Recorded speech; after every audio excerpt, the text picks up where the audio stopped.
অনেক মেয়ে ভাবে স্বামীর মতো আপন কেউ হই না। এটাই তো স্বাভাবিক, তাই না? এটাই তো স্বাভাবিক। অনেক মেয়ে এই জিনিসটা ভাবে যে স্বামীর মতো আপন কেউ হই না। কিন্তু মা, এটা শুনেন, স্বামীর চাইতে স্বার্থপর কেউ হই না।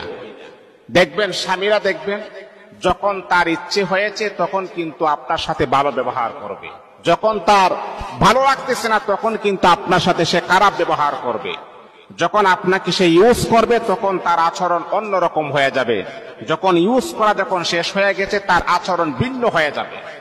এমনটা হয় না? আমার কথাগুলো আপনারা বাস্তবতার সাথে একটু মিলিয়ে দেখবেন।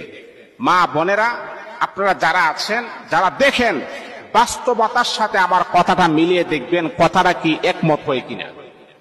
যখনই তার প্রয়োজন হয় তখনই কিন্তু সে আপনার সাথে ভালো ব্যবহার করে, যখন প্রয়োজন শেষ তখন আপনার সাথে এমন আচরণ করে মানে বোঝা যায় যে